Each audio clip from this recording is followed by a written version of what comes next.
Bonjour à toutes et à tous. Alors je ne peux pas m'empêcher de vous mettre des paysages un peu montagneux tant qu'à faire. On ne se refait pas.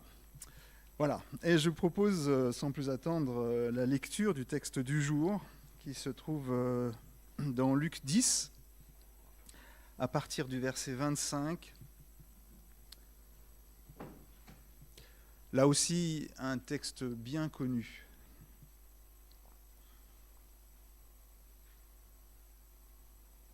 Nous lisons. Un spécialiste des Écritures intervint alors pour tendre un piège à Jésus. Il lui demanda « Maître, que dois-je faire pour recevoir la vie éternelle ?»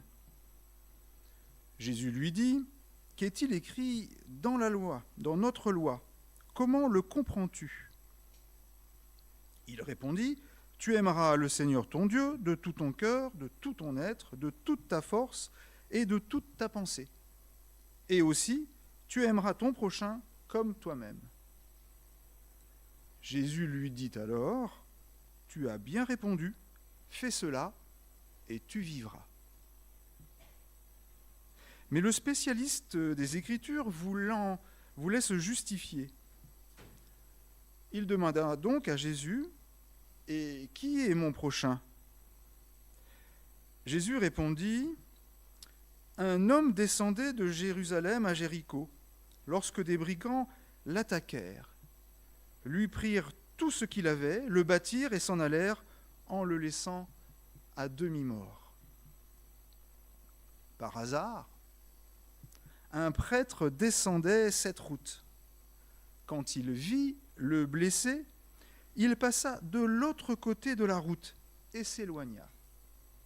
De même, un lévite arriva à cet endroit. Il vit le blessé, passa de l'autre côté de la route et s'éloigna.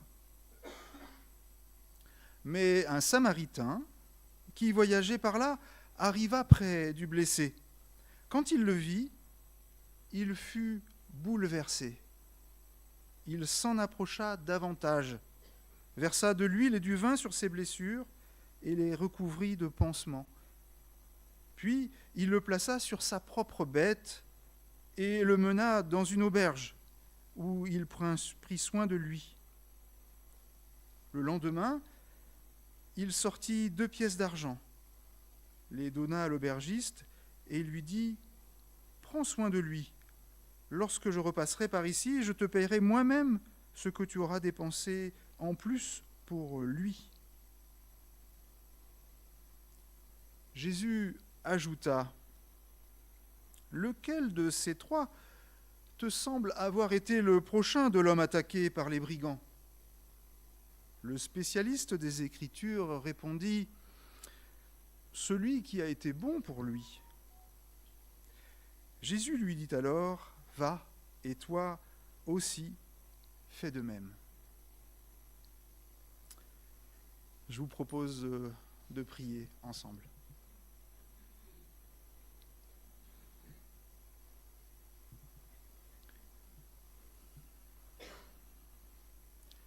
Merci mon Dieu de nous rassembler à quelques-uns ce matin dans ce lieu et peut-être plus loin derrière les écrans, de nous permettre de passer ce temps ensemble autour de ta parole. Donne-nous la grâce de faire silence en nous-mêmes, de prendre un temps vraiment où nous allons écouter, nous mettre à ta disponibilité, à la disponibilité de ce que tu as à nous dire ce matin. Que nous puissions laisser de côté nos préoccupations, nos vies, comme il a été dit, bien pleines. Que nous puissions nous concentrer et avoir un temps de méditation active. Que le Saint-Esprit soit présent, qu'il travaille en nous, individuellement et en assemblée. Merci pour les bontés que tu nous réserves. Bénis-nous pendant ce temps. Amen.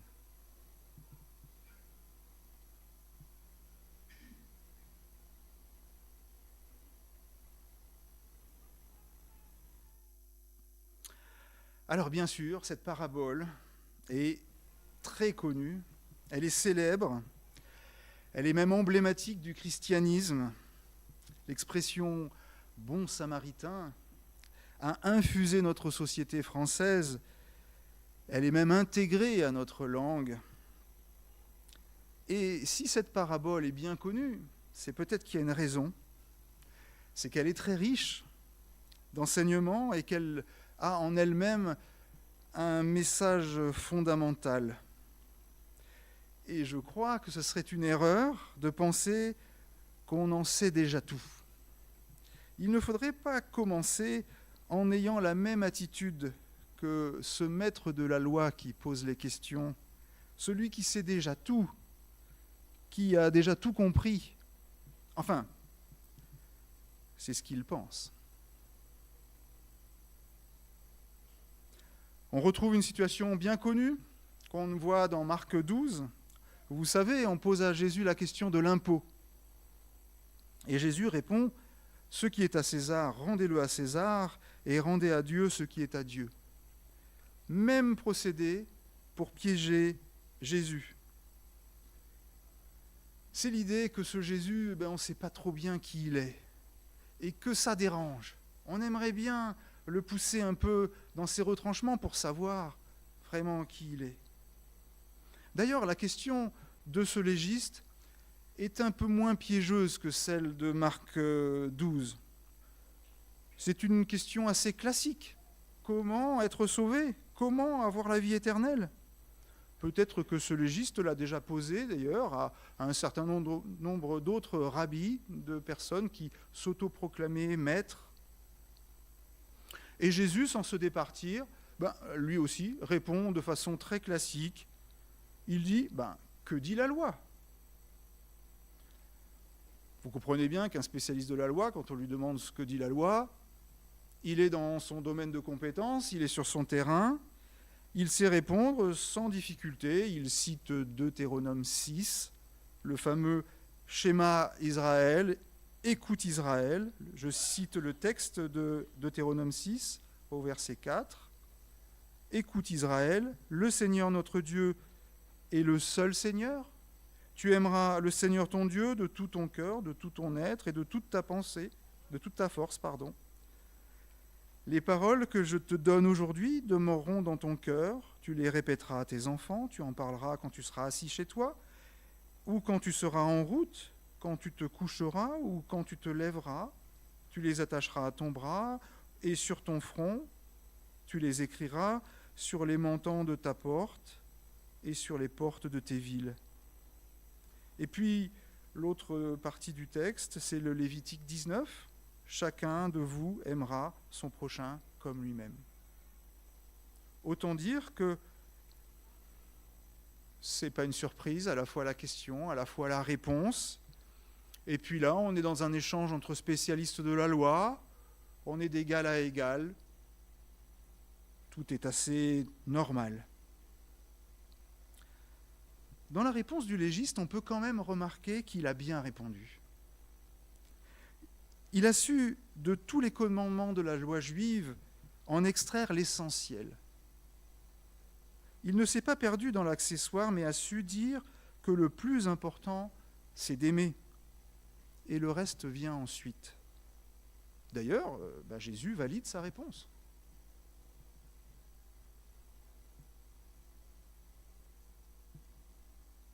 En fait, l'échange aurait pu s'arrêter là. Il a posé sa question, le maître a répondu, on est tous d'accord, tout va bien. Mais il se passe quelque chose qui relance la discussion, qui fait redémarrer l'échange. Le texte nous dit que c'est pour se justifier qu'il pose une nouvelle question. C'est donc qu'il se sent pris en défaut. Il sent qu'il y a un truc qui cloche, le légiste. Sa réponse n'est peut-être pas tout à fait satisfaisante. Il sent bien que le « fais cela » de Jésus est redoutable. En effet, on le sait bien, comment dans la vraie vie aimer Dieu de tout son cœur, de toute son âme, de toute sa pensée, et son prochain comme soi-même? Il sent bien que l'application de cette loi lui est impossible. Il se souvient bien de ses manquements. Alors il tente quelque chose. Moi, je le sens un peu comme ça. Alors, mettre en doute le fait d'aimer Dieu, il ne se risque pas à ça. Il pense que c'est perdu d'avance, il a certainement raison. Il se dit peut-être que du côté du prochain, il y a une ouverture, peut-être que je pourrais m'en sortir la tête haute. Donc l'échange reprend. Et c'est une vraie question qui arrive maintenant.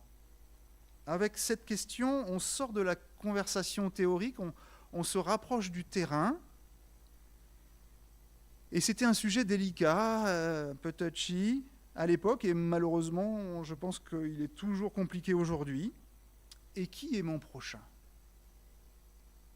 Le débat de l'époque était de savoir si mon prochain, c'était uniquement celui de mon ordre religieux, uniquement ceux qui appartenaient à ma confrérie, ou si c'était tous les juifs, ou même si c'était tous les hommes. Évidemment, pour les pharisiens, le prochain, c'était un pharisien. De même pour les sadducéens et les esséniens. Pour la plupart des juifs, les rabbins enseignaient que le prochain devait faire partie du peuple élu, du peuple juif. Et il interdisait strictement d'avoir des contacts avec les païens, les idolâtres, et donc à plus forte raison de leur venir en aide. C'était la règle stricte, la plus couramment appliquée. Enfin, il existait des rabbins plus ouverts qui pensaient que tout être humain était des prochains, quelle que soit leur race, leur nationalité ou leur religion. Vous comprenez bien que les débats entre ces trois tendances, entre les sectaires, les orthodoxes et les libéraux, étaient assez vifs. Peut-être que notre juriste espérait par cette question que Jésus ne sortirait pas trop de la norme admise et lui ferait une réponse là aussi assez classique. Alors cette question est toujours d'actualité, évidemment. On le constate bien dans notre vie de tous les jours, notre empathie, notre capacité à nous mettre à la place de l'autre est très faillible et à minima sélective. Nous le vivons individuellement, collectivement, chacun en fonction de la ressemblance avec la victime. Nous allons être sensibles ou pas à sa douleur. Si la victime nous ressemble, nous pourrons plus facilement nous identifier à elle et donc être mieux disposés à l'aider.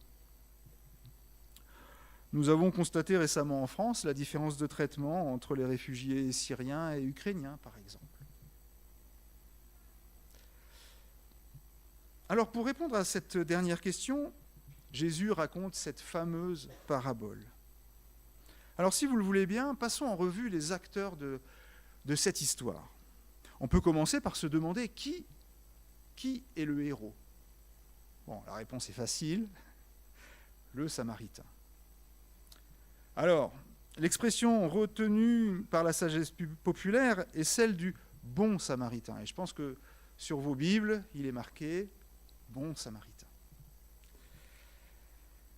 Effectivement, quand on voit ce qu'il fait, tous les détails qui sont donnés, le récit nous montre tout l'empressement que met ce Samaritain à aider la victime agressée, à la secourir, à la soigner, à la transporter, à la mettre à l'abri et même à en faire le suivi après.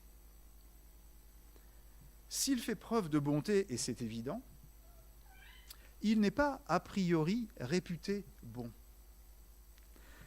Ce n'est pas un Samaritain modèle, il n'a pas été sélectionné pour ses qualités éthiques, ce n'est pas un professionnel du secours, ce n'est pas un travailleur social, c'est simplement un homme qui vit en Samarie, donc un étranger en Judée, qui passe par là.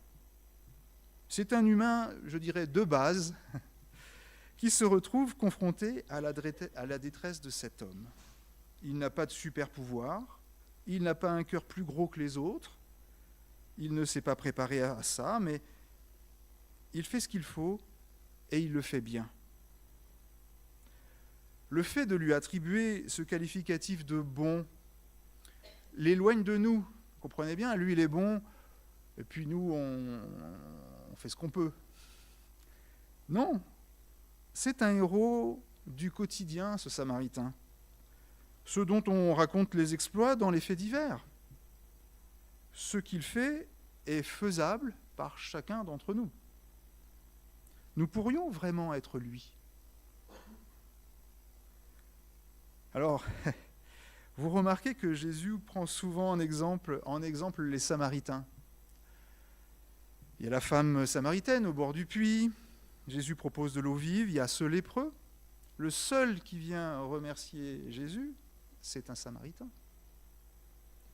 Alors, vous imaginez bien que pour le légiste, ce maître de la loi, juif, placer en exemple ce Samaritain, c'est un scandale. Vraiment, Jésus fait fort.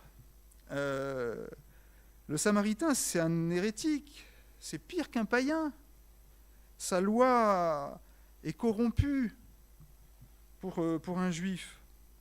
Puis il y a cette question du temple, où il faut adorer.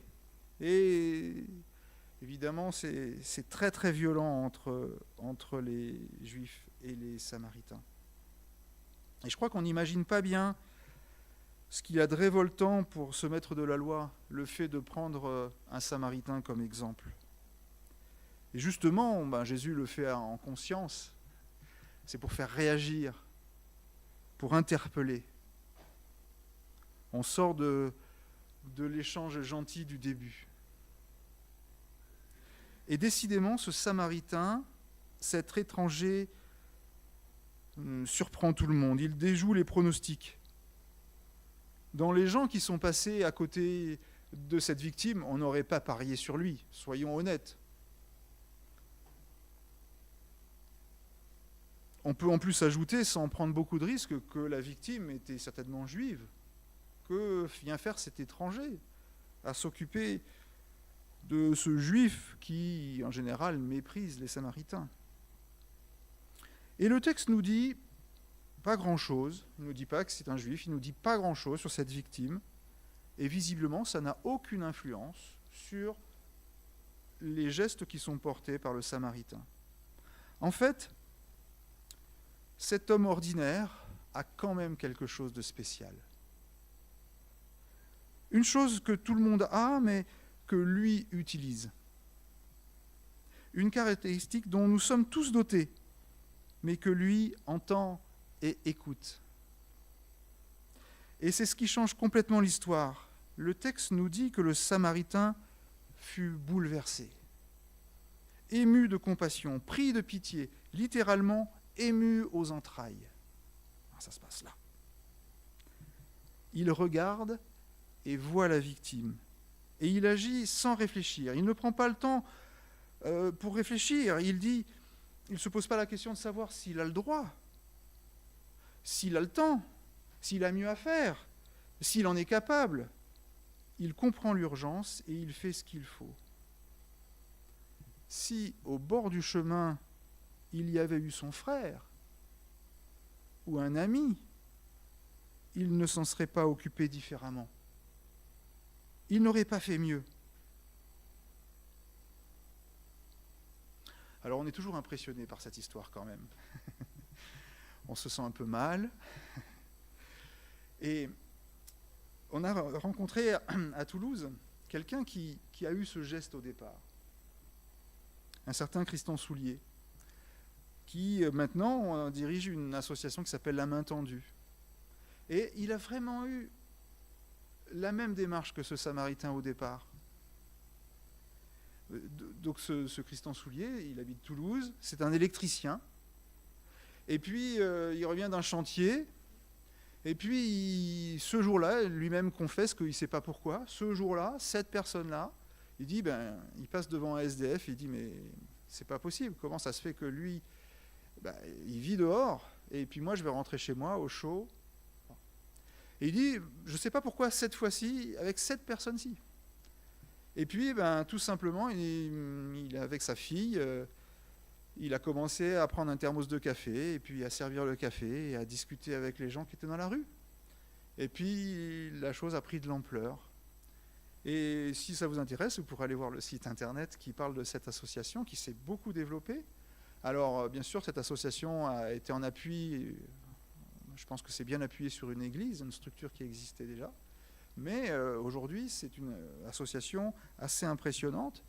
Et cet électricien confesse lui-même que, moi je suis électricien, j'avais pas les compétences, c'est pas mon milieu. Voilà, toutes les questions qu'on peut toujours se poser quand on se lance dans une aventure. Voilà. Lui, il se trouve qu'il a eu cet appel et qu'il y a répondu. Alors, continuons notre histoire. On a parlé du héros. On va parler de ceux qui sont les indifférents. Là aussi, la réponse est assez évidente. Le lévite et le prêtre. Alors, je trouve que les rôles à contre-emploi continuent.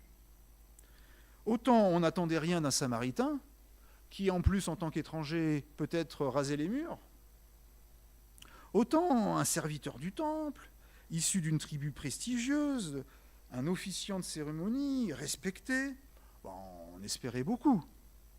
Non seulement ces gens-là ne s'approchent pas, mais ils se détournent. C'est pas simplement de l'indifférence, c'est carrément du rejet. J'avoue qu'ils n'ont pas beaucoup de circonstances atténuantes. Alors quand on cherche des circonstances atténuantes à leur cas, on se dit qu'ils venaient de Jérusalem, ils allaient à Jéricho, qu'à Jérusalem, ils étaient allés au temple, peut-être qu'ils s'étaient purifiés dans ce temple, et que toucher quelqu'un de sanguinolent au bord de la rue les aurait salis. Toucher le sang était impur. Alors on n'en sait rien, on ne sait pas du tout s'ils ont une raison ou s'ils n'en ont pas. On peut imaginer simplement ces hommes très respectueux des commandements de Dieu, incapables de porter secours à un homme demi-mort. Alors je me suis demandé, est-ce que ces hommes aiment trop Dieu pour porter secours à cet homme? Est-ce qu'ils aiment trop Dieu pour aimer aussi les hommes? Peut-être qu'ils ne connaissent pas bien la loi. Le juriste, dans sa synthèse de la loi, a bien fait ressortir ce qui était central. C'est d'abord une loi d'amour. Alors aujourd'hui aussi, le risque existe de s'accrocher à une loi, à un dogme, plutôt que de toucher, de prendre la main de celui qui nous l'attend. Surtout si c'est quelqu'un de peu fréquentable. Préférer peut-être une loi soi-disant divine plutôt que d'aider celui qui appelle. Et vous savez bien que Jésus n'hésite pas à enfreindre par exemple le sabbat pour guérir. Vous avez cet exemple dans Luc 13, où une femme malade depuis 18 ans est libérée par Jésus le jour du sabbat. Alors le dirigeant de la synagogue, voyant ça, est outré. Et il prononce cette phrase que je trouve terrible. Je cite, « Il y a 6 jours pendant lesquels on doit travailler. Venez donc vous faire guérir ces jours-là, et non le jour du sabbat. » Je crois que ça se passe de commentaires. Alors terminons notre tour d'horizon des acteurs par le personnage principal. Il ne donne pas son nom à la parabole, mais pour moi, c'est celui qui est le principal, le blessé. Parce que sans lui, il n'y a pas d'histoire. C'est le personnage clé. Alors je sais, si les pouvoirs publics avaient fait leur boulot, s'ils avaient fait leur travail, ils auraient sécurisé cette route, il n'y aurait pas eu d'histoire. Je sais. Et effectivement, cette route de Jérusalem, elle était connue, elle était réputée pour être, vous voyez les images, escarpée, route de montagne, et c'était facile pour des bandits de se cacher. Ou le voyageur solitaire, forcément, c'est une proie facile. On peut supposer que ce type d'agression était fréquent. Mais tout ça ne change rien au fait qu'il est bel et bien la victime. Il n'y a pas à tergiverser là-dessus. Alors vous savez, aujourd'hui, quand il y a des faits divers, des agressions, on cherche toujours à savoir si la victime, elle ne l'a pas un peu cherché. Mais qu'est-ce qu'elle faisait là, à se traîner à cette heure-là, dans cet endroit, hein, c'est souvent la victime en plus. Hein. Voilà. Non, c'est une victime. C'est un parfait inconnu. On ne sait rien de lui. Il n'a pas eu de chance. Il s'est trouvé au mauvais endroit, au mauvais moment. Et il est laissé à demi-mort, incapable de se sauver lui-même, totalement dépendant de ceux qui vont passer sur la route. Lui ne fait rien. Il ne peut pas faire. Il attend qu'on fasse pour lui. Autant il n'a pas décidé de se faire agresser, il est victime, autant avec la même meilleure volonté du monde, il ne peut pas s'en sortir tout seul. La mort n'est pas loin. Il est dépendant, il ne fait rien. Pourtant, c'est lui qui va permettre le retournement de situation. C'est lui qui va obliger le scribe à s'interroger vraiment. Au début du texte, il avait posé cette question froidement spéculative, qui est mon prochain ? Mon prochain. Mais là, Jésus retourne la question, qui a, et il dit, qui a été le prochain ? De sorte que le légiste se demande, le suis-je moi ? L'aurais-je été à la place du Samaritain ? Évidemment, nous nous posons tous cette question. Cette question de Jésus oblige le juriste à se décentrer de lui-même. Du « qui est mon prochain » on passe à « qui est son prochain ». Il n'est plus au centre de la question, c'est la victime qui le devient. Il n'est plus donc question de trouver un prochain acceptable, premier cercle, deuxième cercle, troisième cercle, mais de devenir le prochain, celui qui s'approche.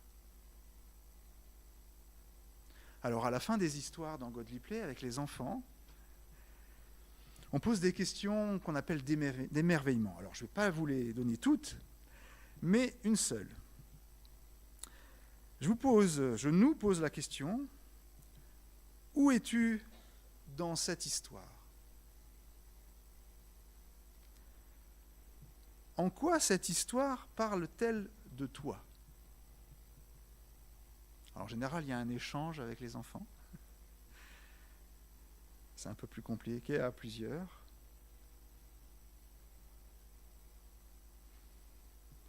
On se pose forcément la question de savoir si on est le Samaritain.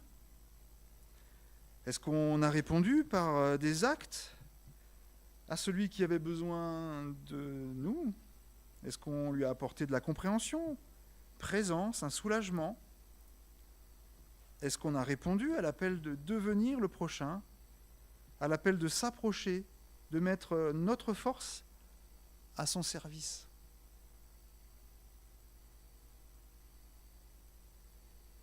Est-ce que je suis le blessé ?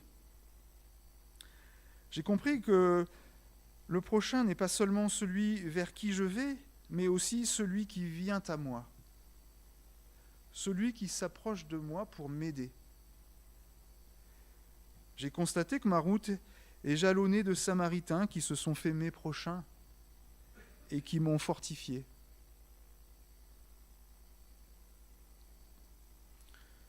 Suis-je ce religieux, ce juriste, ce lévite, ce prêtre ? J'ai beaucoup réfléchi, je connais bien la théorie, mais j'ai beaucoup de mal avec la pratique.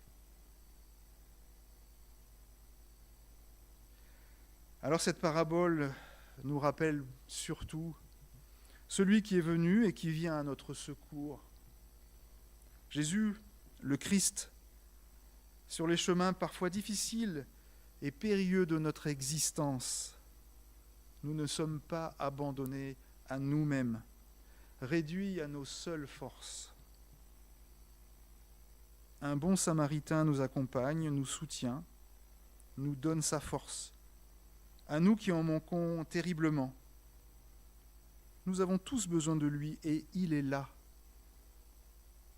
Il s'est fait notre prochain, il ne cesse de s'approcher de nous et de nous rapprocher les uns des autres.